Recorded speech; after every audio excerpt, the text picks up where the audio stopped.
kapena zolengedwa zonse mlengalenga zisanawuzidwe maulukiro yake kudali mulungu ndipo adali kuyimba nyimbo zidali zokoma moti zimayenera kumveredwa.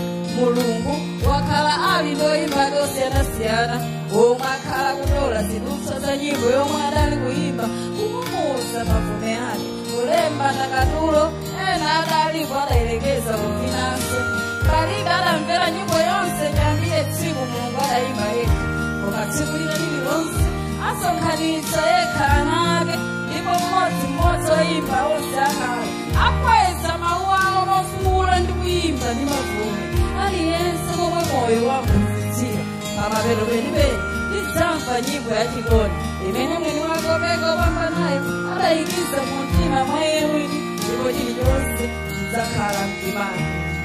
As we sing here on earth, songs of sadness on mirth, tears of foretaste of rapture to come. But a song can compare with the glory we'll share when all of God's singers get home.